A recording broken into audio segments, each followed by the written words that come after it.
Hello and good day everyone. So welcome to Building Systems Design.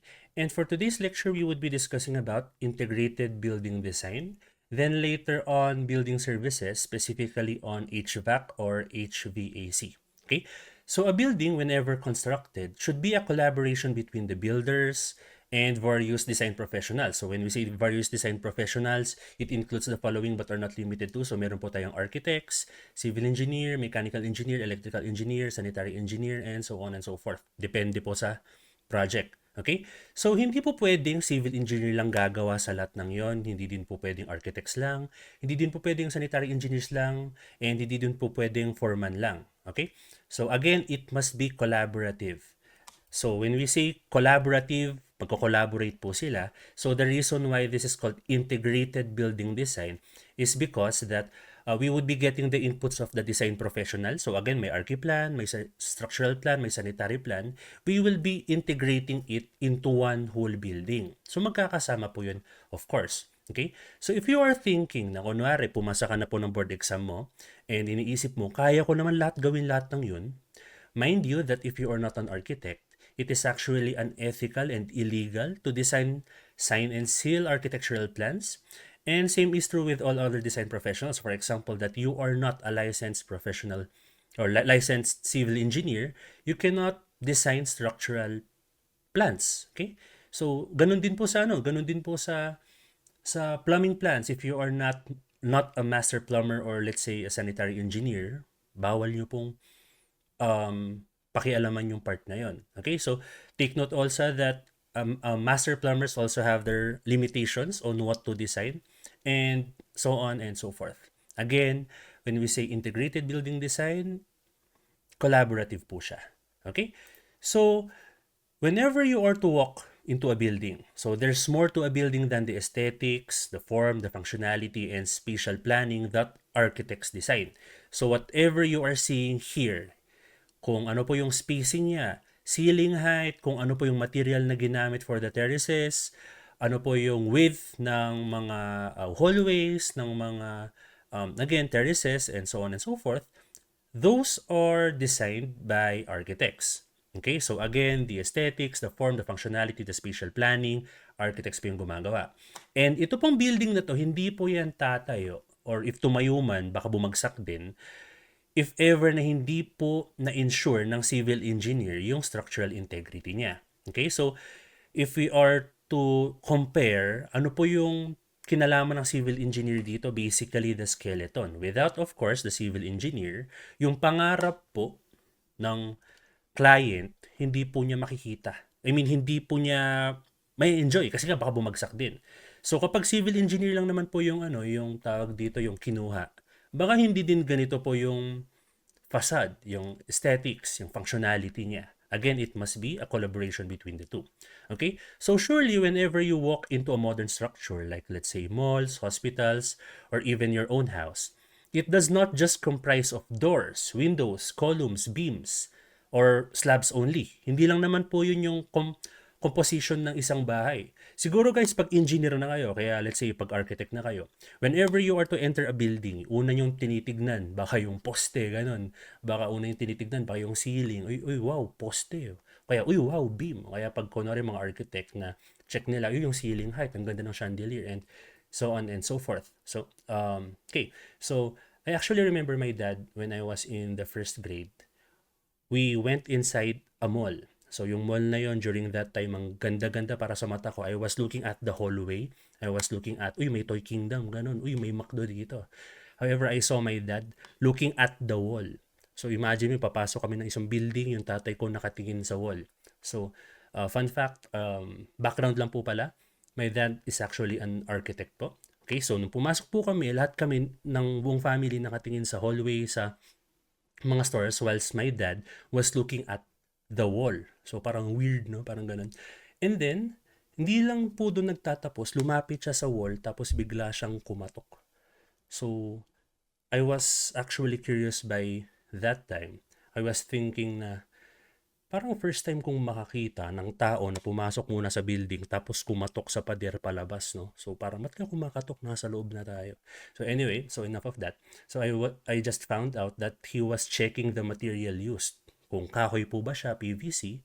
And years after, nung ako na po yung naging professional, ganun na din po yung gawain ko, ano, pagpapasok na po ng isang building na unang tinitignan, uy, may kapak ba yung ano, palitada? Uy, ang ganda ng material ng door, and so on and so forth. So, I'm pretty sure na pagpasa nyo ng boards nyo, whatever your um, profession is, malamang, I mean, ano, kapag design professional po yung inyong course. Pang design professional, siguro naman pinapanood nyo tong video na to dahil dun. So, malamang ganun din po gagawin nyo. Anyway, okay, so, again, hindi lang naman po lahat ng tao, ganun yung nasa isip. But for the majority of people, they are not really particular with the technicality of the building. So, pag may papasok na isang tao na hindi naman po engineer, hindi naman po architect, so totoo lang, wala naman po silang paki sa poste. Wala naman po silang paki if may shear wall, if may slab. Kahit nga walang poste yung building, basta nakatayo, okay lang sa kanila eh. So, again, they are not really particular with the technicality of the building. Rather, they are more particular with comfort, with the function, with the lighting. Yung parang ako, nung bata ako, nung pumasok ako, nung nakita ko yung Toy Kingdom, masaya na ako. Okay? So, yun po. Again, comfort, function, lighting. May CR po ba dyan? Yung iba nga, pagpapasok ng mall, i-check muna sa website, meron po bang bidet itong mall na to? Di ba? Kapag walang bidet yung mall na to, ayaw ko nang pumunta dyan. Yung iba ganun. Okay? So, with that, guys, imagine having a toilet without plumbing pipes. Ano yun, wireless yung toilet, o kaya let's say that you have light switches. Yung switch ng ilaw, pag pinindot mo, ano po yung expectation mo? Ano dapat yung mangyayari? Mamaya pag pindot mo ng ilaw, biglang nag-flash yung kubeta o kaya biglang bumukas yung gripo. Of course, if pipindutin mo yung switch ng ilaw, our expectation is that the lights will switch. Okay? So of course, those systems must also be designed. Dapat dinidesign din po yung switch, dinidesign din po yung mga pipings ng kubeta, and if let's say we have an elevator, kunwari, sobrang yaman mo, meron kang elevator sa bahay nyo, kaso nung pinindot mo yung elevator, yung galaw niya sideways, horizontal, syempre hindi naman siguro yun yung intended purpose mo. If you want, let's say, to ride an elevator which goes up and down, it must of course be designed by a design professional. So, ito pong system na yun, no, hindi nyo nakikita dito sa taas natin. Ito kasi pang structural, yun nandun, pang architectural.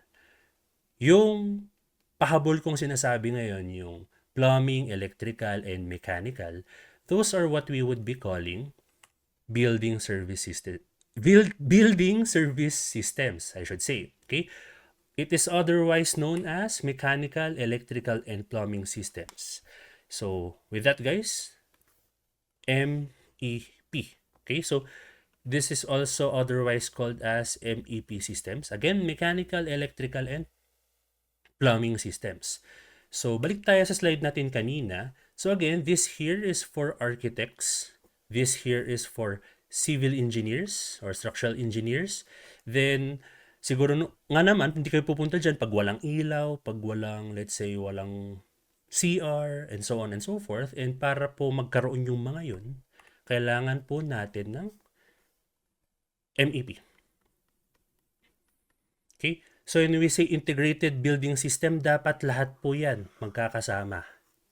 Okay? So of course, it is not limited to those only.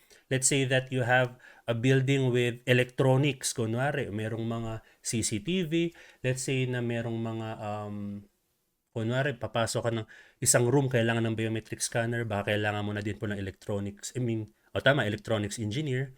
Basta, ito lang po yung parang pinaka-basic po. Yang mga yun po, architect, CE, and then MEP. Okay? So let us now compare this integrated building systems to that of the human anatomy. Okay? So kunwari itong taong to, as you can see, medyo kamukha nga lang po ni Luka Doncic pati ni Austin Reeves. So, etong taong to, guys, sino pong nag-design sa kanya? Malamang AI po. Pero kunwari totoong tao siya. So, totoong tao siya, then sabihin nyo, sir, si God po yung nag-design dyan. Okay, so kunwari lang, na itong taong to ginawa ng isang design professional. Kunwari, Archi, CE, MEP, sino po yung nag-design dyan sa itsurang yan? So, in comparison, parang yung Archi po yung nag-design. Like for example, kung anong hugis ng mata. Okay? So, kung anong hugis ng mata, maybe kung anong distance nung tenga, kung gaano kalaki yung bunganga. Malamang archi po yun, yung functionality, yung aesthetics. Di ba? So, bakit po siya naglagay ng buhok dyan, sana all? Kunwari, bakit may buhok dyan? Bakit dyan? Okay? Architect po yung kumbaga, nag layout niyan. Bakit hindi na lang yung mata? Bakit di na lang dito? O kaya yung ilong, bakit pa nandyan? Ba't di na lang pabaliktad na ganyan, di ba? Ito yung butas, na joke lang. So anyway, again, in comparison, na nagde-design po dyan is yung mga architects. Okay? However guys, yung mukhang yan, hindi naman po yan mag-stay na ganyan if wala po siyang skeleton. And yan po kunwari yung bungo niya. And if we are to compare, sino po nagde-design yan? Kunwari building yan. Ito po, if this is for Archi, this is now for civil engineer. Or yan po yung structure mismo. Again, this is just a comparison. I'm not saying na scope of work din po natin yung mukha, no? Okay? So, what about for MEP, guys? So, ngayon, we also breathe, we also drink water, we also eat, we also think. So, from that, guys, siguro, alam niyo naman po siguro, may mga wirings din po tayo sa katawan natin. So, basically, ito po siya. Meron po tayong mga arteries, meron po tayong mga veins, we have nerves, and so on and so forth. So, basically, guys, these are your MEP or your mechanical, electrical, and plumbing. Mechanical, alin po siya dyan? So, of course, we breathe. Pag humihinga po tayo, respiration. So, basically, yung respiratory system natin, it is part of yung parang mechanical part ng katawan natin. Okay? So, what about for the plumbing? Okay? So, for the plumbing, yung digestive system natin, yung circulatory system natin. Okay? So, yung mga yun. What about for electrical? So, sir, bakit may kuryente po ba tayo? So, just so you know, meron po. Yung nervous system po natin, yung responsible po sa pag-iisip, basically that is yung electrical part po natin. May mga wirings din po yan, yung mga nerves natin. And trivia, did you know that neurons are basically electric? Kuryente po talaga yung neurons po natin. And for every thought, pag nag-iisip po kayo, it is actually fueled by electricity. Kuryente po yung nagpapagana pag nag-iisip po kayo. Hindi ibig sabihin na kapag iniisip mo yung crush mo may spark. Hindi po yun ibig kong sabihin. Ang tawag doon, corny. Joke lang. Anyway, so if you are awake, pag gising ka, pag nag-iisip ka, your brain actually uses 12 to 20 watts of power. And that power is actually enough to power a small LED bulb.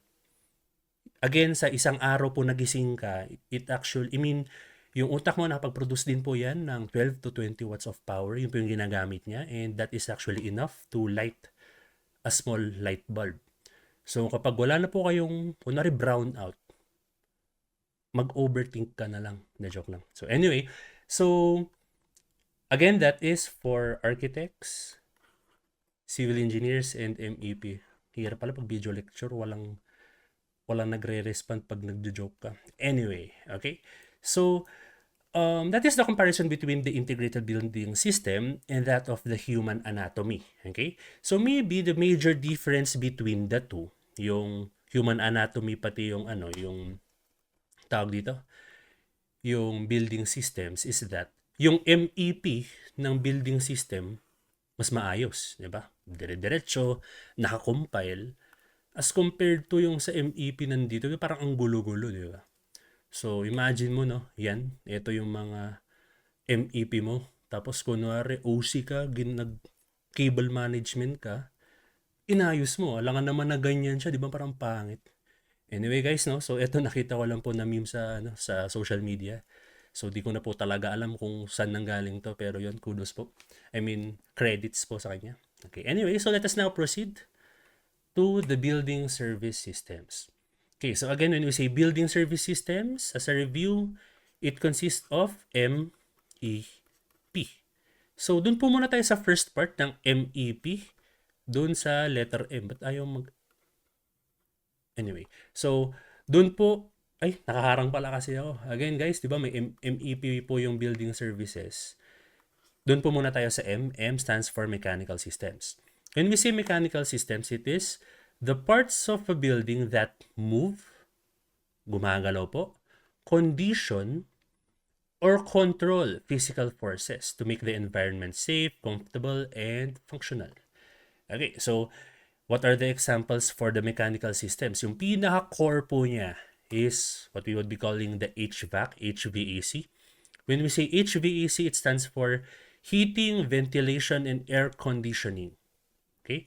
Yun po yung HVAC. Again, in this lecture, we would be focusing on such.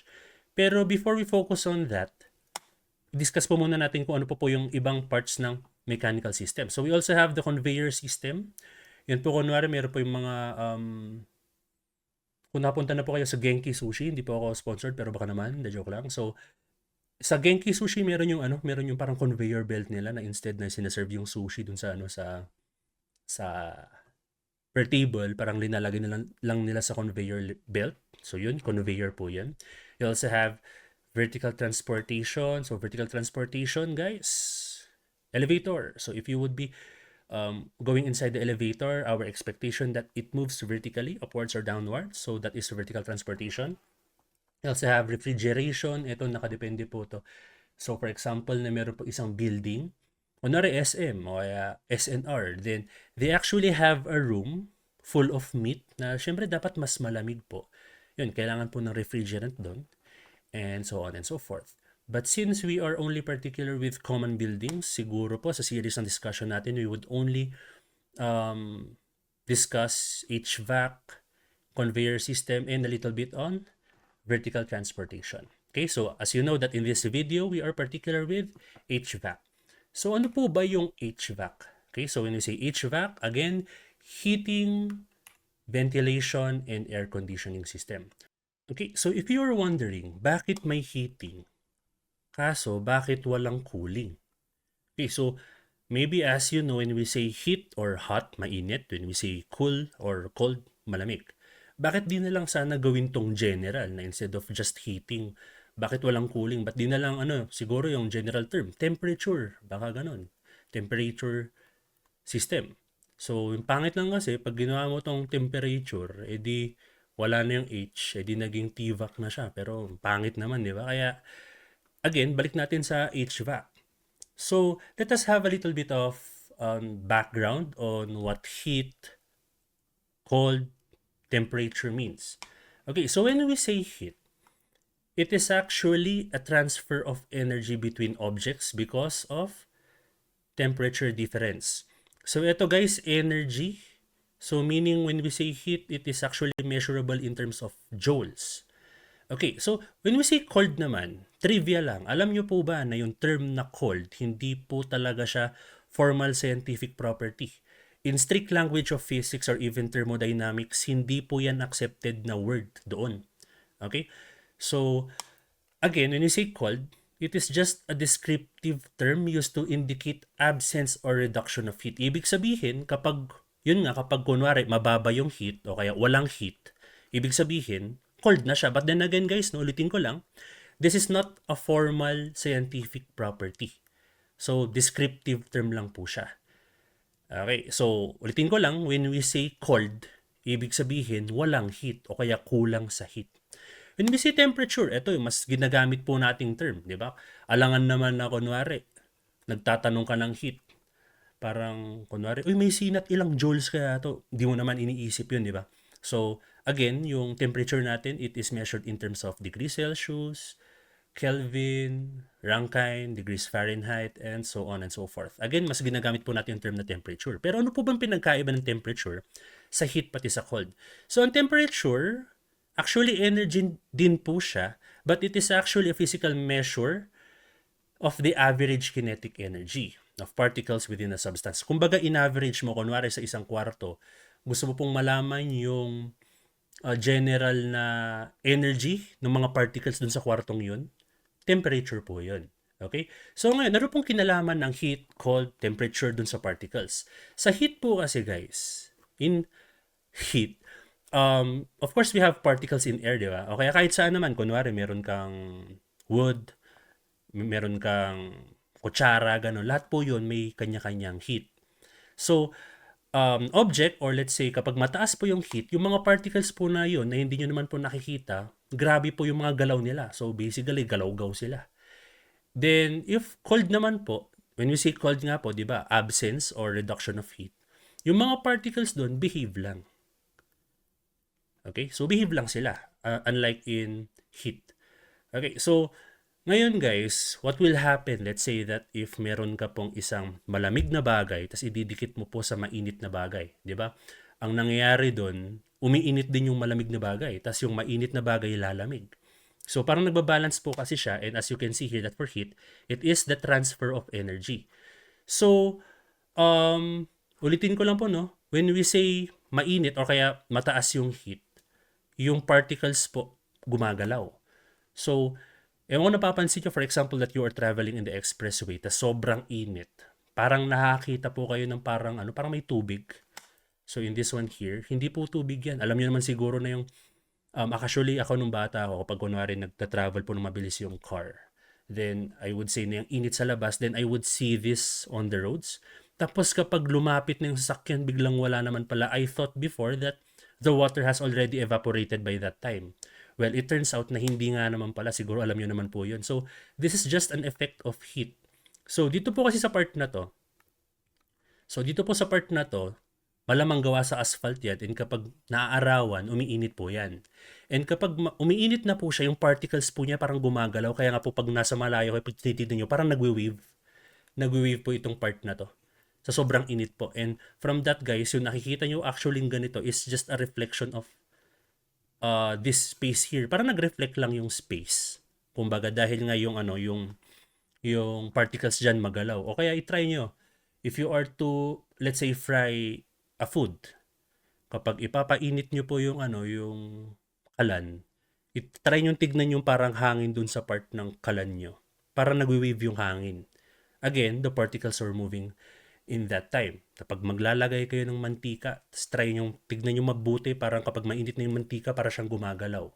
Try nyo ding hawakan. De joke lang. So, pag kinuha nyo, syempre mapapasok kaya. The reason behind is that it is very hot. Okay? If you want to learn more about thermodynamics, mag-enroll po kayo sa thermodynamics. Ilang units din po yun. Okay, so going back to the HVAC, dito po sa HVAC. So, sir, kung ayaw nyo pong ipapalit tong heating na to, na temperature, kasi magiging TVAC siya. O kaya C, heating and cooling. So, nasan siya dito pag wala dito? Guys, yung cooling na part po natin nandito po sa air conditioning. Okay? So, mamaya na po yan. Mag-focus po muna tayo sa heating systems. Okay, so for heating systems, heating system, ito po yung mga pampainit ng kwarto. So, though here in the Philippines, this is very rare kasi mainit po dito sa Pilipinas. But if you would be going to other countries, in Japan, in Korea, basta kung saan po nag-snow, gumagamit po sila ng mga heaters. So we have two major heat emitters. We call them as radiators or radiator, pag Filipino accent. Then you also have convector. Okay, so what is the difference? The difference between the two? When we say radiator, it is a direct form of heating. Okay? When we say convector naman, indirect siya. Okay, so pwede naman pong basahin itong mga parts na to. Or, better yet, pakita ko na lang po ano nangyayari. Itong nasa right, ito po yung tinatawag po nating convector. Okay? And yung nasa left, this is what we would be calling as radiator. So, going back to this definition here, di ba, pag sinabi natin radiator, it is a direct form of heating. So, imagine nyo na lang po, itong mga aparatos na to. So, yun, na screen cap ko lang from Google, no? So, Lazada pati Shopee, baka naman, de biro lang. So, etong mga materials na yan, sila po mismo yung umiinit. So, if uminit po sila, then yun, direkta na siya. Kung lumapit ka dyan sa radiator na yan, mararamdaman mo yung init. Pag lumayo ka sa radiator na yan, hindi mo gaanong ramdam. So, imagine nyo na parang fireplace. So, the more you are, or the nearer you are to the surface, mas ramdam mo yung init. Pag mas malayo ka, syempre, hindi gaanong ramdam. Okay, so, again, for convector radiator or radiator, for convectors, indirect siya. So, bakit po? Kasi dito naman, guys, imagine mo po, ito po yung convector. So, siguro alam nyo naman na hot air rises. Kapag mas mainit po guys, tumataas po siya. So, if hot air rises, meaning that at the bottom part of a room, malamig po yung hangin na yan. So, what happens here is that the cold air is being sucked into the convector. Tapos, from inside, yung hangin po na hinigop niya, paiinitin niya. Tapos habang umiinit siya, mag-escape siya dito, then, ayun, nasa taas na siya. Then, the cycle continues, no? Pinapainit lang po niya lahat ng hangin na nasa baba. So, if you would be reading the description here, so the heating element sucks in cold air, then heats it up. The heated air rises to the ceiling, cools, and then drops so that the process can be repeated. So, yun po yung difference po ng dalawa. So, ano po yung pros and cons ng paggamit po ng radiator o kaya ng convector? Okay? So, for radiators, mas matagal pong magpainit ng kwarto yan kasi nga po, direct siya. So, yun, parang imagine nyo na lang pagka on nyo ng radiator, maghintay ka pa ng mga ilang minutes bago uminit yung buong room kasi nga nasa isang part lang. Unless siguro madami kang radiators. So, for convector radiator, it would be actually more efficient since ang pinapainit niya yung mga malalamig na hangin. Tsaka hinihigop po kasi niya. So ang radiator po na nandito sa left, hindi po niya hinihigop yung hangin. Basta nagpapainit lang siya sa isang sulok. Ang convector po, hinihigop po niya yung malamig na hangin. Okay? So also for radiators, it has the largest possible surface area. Medyo malaki po yung surface area niya. Then for convector radiator or convectors, so mas maliliit po siya and can be fitted if preferred for aesthetic reasons. So ito guys, no, imagine nyo na lang yung convector radiator or yung convector po, nasa isang dulo lang siya. Mas aesthetic siya, di ba? As compared with radiator. Sa radiator, tignan mo para kang magbebenta ng shawarma. Ito, nasa isang gilid lang. So, ngayon, kapag gusto mo for aesthetic reasons, mas maganda po ang convector. So, ganun din po dito, it is clearly visible. Akala nga nila magbebenta ka ng shawarma. Pero pag convector radiator or convector po, yun, parang pwede mo pong i-incorporate sa interior ng bahay mo para aesthetic, di ba? Tapos yun, as you can see here, ito kasi nakalabas, kaya pag hinawakan mo yan, mapapasok ka. But for this one here, yung heating niya kasi nasa loob. So, okay lang mahawakan mo yung outer surface, hindi ka mapapasok. So, with such, it is more suited to families with children. Alam niyo naman po pag bata, mas curious po yan, hinahawakan yung mga bagay-bagay. And, ayun, mas safe po siya dito. Okay, tapos, radiator space is less evenly heated. Kung nasaan lang po yung radiator, dun lang sa part ng kwarto na yun yung mainit. But for convector, yung buong room actually yung parang idadamay niya. So, mas pantay po. Okay? Tapos dito guys, sa radiant heat, it is healthier. Hindi ko naman sinasabing mag-radiant heat ka para maging healthy living ka. Hindi naman sa ganun. It is just that if you would be comparing it with convector. Pag convector po kasi, di ba, hinihigop niya yung hangin tas ibubuga din niya. Meaning, sa part ng flooring natin, if may alikabok dyan, hihigupin din niya, ibubuga din niya. Bali, pati yung alikabok, ikakalat niya. So that is the reason why convectors is not that healthier. Wag na nga lang. Basta yun, hindi siya gaanong maganda sa kalusugan. Lalo na po sa may mga asthma. Okay, then, radiators, it has longer service life. Convectors, hindi gaano. Tapos, mas cheap po ang radiator, mas mahal ang convector. However, guys, ang radiator po, imagine nyo, kung kailangan po niyang painitin yung sarili niya, parang plancha yan. Mas mataas pa yung energy consumption. But for, ay teka lang, iurong ko lang to para makita nyo. Ba't ko inurong yun? Ako pala yung uurong. Yan. It uses more energy po. Yung radiator. And then, for convectors, yun. Generally, more efficient po siya. Okay, so there are also other heating systems aside from radiators and convectors or convectors. You also have panel heating. So yung panel heating po guys, literal yung floor, yung iinit. So imagine nyo po yung mga feeling ng mga pritong itlog. Diba? It is just that di naman ganun ka init yung floor na yan. So what happens here is that below the flooring system, meron na pong mga heaters doon. So parang ganito po yung mga itsura niya. So may mga pipes po tayo may mga pipes po dyan, and yan po yung mga umiinit, then papainitin niyo po yung floor para po pag maglalakad po kayo na nakapaa kayo, hindi po malamig, 'di ba? Medyo mas mainit po. So there are also other heating systems as furnace.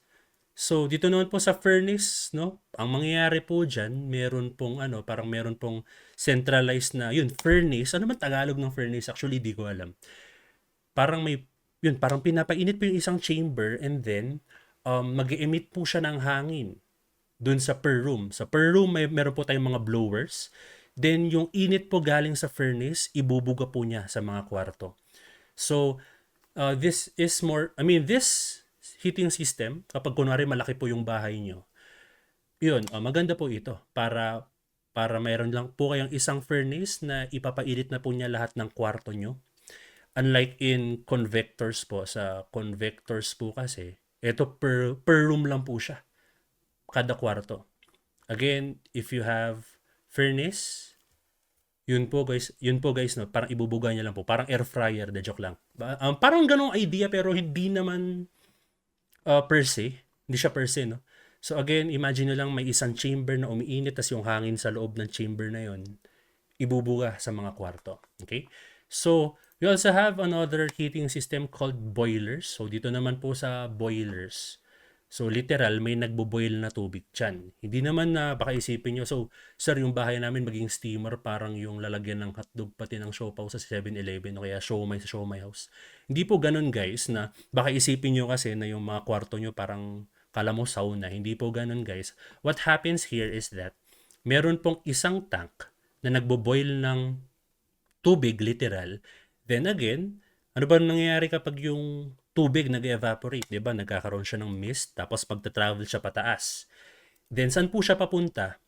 Minsan sa mga radiator, madalas dito. Okay? So sa panel heating. So from that guys, you could actually partner panel heating and boiler. So yung nagpapainit po dito sa mga pipes na yan, pwede pong boiler yung ginagamit doon. Okay. So, paano po pala magbo-boil? Pwede pong electricity, pwede pong gas, pwede pong fuel. Okay? So next up, so dito naman po, heating system na solar space heating. Ito guys, pag tagtipid, yun, basically yung araw, yung init ng araw i-store mo, then i-radiate mo sa loob ng kwarto mo. Okay? So, ito, hindi naman sa parang naging daing ngayon, pero yun, you are actually getting the energy from the sunlight to be radiated into your room. Okay, so, there are plenty more heating systems in Earth, kaso hindi ko pang cover lahat yun. Take note guys, hindi po ako mechanical engineer, civil engineer po ako, pero ito po yung video na ginagawa ko kasi part ng klase natin. And of course, in order for us to have better chemistry with our other design professionals, it doesn't mean that if I am teaching you this, na ibig sabihin na pwede na po kayo mag-design itong mga to. Hindi po guys. This is just for me to orient you on the topics here in order for you to have better chemistry with the design professionals that you will be partnering with soon. Okay? So, again, HVAC po yung coverage natin when we say H, heating, when we say V, ventilation. Okay, so when we say ventilation means, when we say ventilation, it is the means of changing the air in an enclosed space. So maybe for some of you, when you hear the word ventilation, paano ka makakahinga? Okay? So if you would be entering a room without windows, makakahinga ka po ba doon? Yes, makakahinga ka po, pero with the limited amount of time, I should say. Kapag kunwari, alam niyo naman siguro nung grade 1 kayo, whenever you are to inhale oxygen, pag nag-exhale po kayo, hindi na po oxygen yung in-exhale nyo per se, no? May oxygen pa rin doon, pero yun nga lang, nagkakaroon ng carbon dioxide, yung mga ganun. Okay? So, if naubos mo na po yung oxygen, hindi ka na makakahinga. And ngayon, kada exhale mo nga po, dapat mapalitan din po yung air na in-exhale mo. Sabi nga ni DJ Lunyo dati, di ba, pag nag-exhale ka daw, para ka daw, di biro lang. Parang ini-inhale mo yung sarili mong kaya mo nga nilalabas yun kasi hindi kailangan ng katawan mo yun. Ngayon, ang ini-inhale mo yung parang ano, yung poison yung ini-inhale mo sa katawan mo. Oo. It makes your immune system weak. So again, we must change the air from time to time para yung ma-exhale natin, may labas natin, punta natin sa puno, yung puno bigyan tayo ng oxygen. Okay, so now, paano po natin mapapalitan yung air in the enclosed space? So when we say enclosed, baka sabihin niyo, sir, natural ventilation. Oo nga, natural ventilation kapag hindi enclosed. Kapag enclosed, yun lang, parang mahirapan na po kayo maglagay ng bintana doon. So we have plenty of systems. I will be showing you two. Meron po tayong passive stack ventilation system. When we say passive, parang basically low-key lang siya. Hindi siya gumagalaw. Wala siyang mechanical parts. So yun po yung passive. So for passive stack ventilation system, it just consists of vertical or near vertical ducts. So when we say ducts, yun po yung parang mga tubes po yan. Yun po yung dadaanan ng hangin. So 100 to 150 mm diameter. So typically lang po yan, pero again, mechanical engineers po ang magko-compute niyan. Hindi po tayo, unless ikaw mismo nanonood ng video, unless mechanical engineer ka. Anyway, so in this case here, guys, so kunwari may pipe po dito, and let's say that in this kitchen, hindi po kunwari pwedeng maglagay ng mas malaking bintana. Ito po yung solusyon. Maglagay ka ng pipe para makapag-escape yung hangin. Okay, so again, that is the passive stack ventilation system. We also have yung hindi naman po passive, mechanically assisted ventilation system. So this is actually very common here in the Philippines or even in other countries right now. So ito po guys, when we say mechanically assisted, hindi lang po siya yung passive na may tubo lang.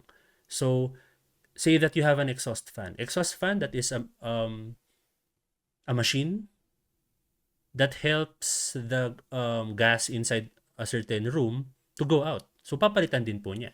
So yun po, when we have exhaust fans, they are part of mechanically assisted ventilation systems called MAVs. So this may be applied to dwellings and commercial premises where PSC, yung PSC po yung kanina, yung passive stack ventilation system, is considered inadequate or impractical. Okay, so pag hindi na po pwede o kaya pag kulang po yung PSC, dapat na pong mag-mechanical. Okay, so next up, kanina nabanggit natin ducting system. Ano po ba yung ducting system? So when we say ducting system, basically conduit siya. When we say conduit, yan po yung conduit. When we say conduit, parang yan po yung kalsada niya. Diyan po siya dadaan. Okay? So these are the passages used in HVAC. Kasi ang ano naman ang parang tawag dito, ang ventilation natin, kailangan pong may daanan yung hangin. So again, yung daanan po na yun, ducting po yung tawag doon. So siguro kapag sa electrical, pwede yung sabihin wires, o kaya pag sa electronics, pwedeng fiber wires, pag optics, ganun. Basta daanan po. When we say ducting, daanan po siya. So, for its profile, it is generally circular, square, rectangular, oval. Then, for its material, galvanized steel po siya. Madalas, minsan, aluminum, copper, UPVC, polypropylene, and resin-bonded glass fiber. Okay, so these are the common composition of ventilation systems, of ducting, I should say. Okay, so HVAC, yan po yung pang ventilation system. What about for AC? AC stands for air conditioning system. Okay, so when we say air conditioning, so basically, pag-condition sa air, so it provides and maintains internal air condition at a predetermined state. Ano po yung predetermined state na yan? So as much as possible daw, sana, yung temperature daw sa isang kwarto, mas comfortable daw kasi if it is within the range of 19 to 23 degrees Celsius. Okay? Also, as much as possible daw, mas maganda din daw po yung humidity po between 40 to 60%. Okay? So, a high humidity po, kapag mataas po yung humidity kasi, kahit kunwari, let's say, a certain room with 19 degrees Celsius, kaso kunwari, yung humidity dyan, 90%. If you would be comparing it to a room with the same temperature, however, it has, let's say, low humidity, kunwari 50%. This here is a room that is much more comfortable. So, mas komportable po dyan. Bakit po? Because the higher the humidity, parang mas nasusuffocate kumbaga yung mga pores natin. Hindi po makalabas yung pawis. And ayun guys, this would now feel much more cooler even though that both of them have the same temperature. Okay? However guys, kung ganun din lang, sir, bakit hindi na lang kunwari 0% yung humidity? Kailangan din po natin ng humidity. If we would be inhaling, kapag mag-inhale po tayo, lalo na po pag mag-inhale po kayo sa bunganga kasi, if you would be inhaling, let's say, air that is very low in humidity through your mouth, nakakos din po yan ng irritation sa throat. Maaari po kayong magkasakit na related sa respiratory, ganun. But if you would be inhaling through your nose, kasi yung sa ilong po natin, meron po siyang natural na humidifier kumbaga sa loob. Okay? So, for some of you, kung meron man po sa inyo nakakatulog ng nakanganga, kunwari, tapos mababa yung humidity, kinabukasan, wala, may sakit abol nyo. Okay? So, again, when we say air conditioning, hindi lang po yung temperature yung pinag-uusapan natin. Also, the humidity, kinokontrol din po niya. Okay, so also, yung cooling part po, di ba kanina pinag-uusapan natin yung heating, temperature cooling. Yung cooling part po ng HVAC, it is on the air conditioning system itself. Okay, so under the air conditioning system, meron po tayo yung packaged air conditioning systems. Okay, so under the air conditioning systems, meron po tayong packaged air conditioning system and then meron din po tayo yung hiwalay, hindi po siya packaged. So when we say packaged air conditioning system, basically parang all-in-one na po to. So these are factory manufactured units delivered to site for direct installation. So ito po yung maging itsura niya. Okay, so napakalaki po yan for packaged air conditioning system. These are packages. And it is an all-in-one HVAC system. So all-in-one na po siya, containing the compressor, condenser, evaporator, and fan in a single exterior cabinet typically installed on rooftops or concrete slabs. So for packaged air conditioning systems, outdoor lang po ito. Okay? However, for the other two, meron din po tayong tinatawag na self-contained or single package. So for single package po guys, parang kumbaga, in a nutshell, we could actually say na yung mga window type po natin, ito po siya. So for split package or yung double po, yun, split. So for those po, ito po yung tinatawag na single. So ibig sabihin, isang unit lang po siya. Ito po yung tinatawag natin na window type kasi yun, parang basically kailangan po natin ng bintana ng paglalagyan niya. So this is the window type or single. And as for double or split type, ito po yung maging itsura niya. So magkahiwalay po yung condition ng air as to the blower. So ito po nasa labas ng building. And then, meron din po yung nasa loob yung blower. So, ito po may pipe po siya papunta dito, of course. So, again, this is the split type. And then we also have another one which we call central plant system. Ito po madalas na ginagamit po for industrial plants. So, the system is used where the air conditioning can be the same throughout the various parts of a building. So, ito po pag kunwari sa isang industrial plant na madami pong mga kwarto. Okay? So, kahit na instead na magkakahiwalay po sila ng tag-iisa silang split type, tag-iisa silang window type, kahit isang central plant na lang po. So, this is what it would typically look like. Again, hindi naman po ganyan lahat, pero typically po ganyan siya. And yung parang main system po niya, it is often called as the cooling tower. So, ito po yung maging parang itsura niya per room. Lahat po sila, they are processed by a single cooling tower or yan po yung tinatawag natin na central plant. Okay? So, that's it for this video. Let us proceed to the next one in the next video, of course. So, there.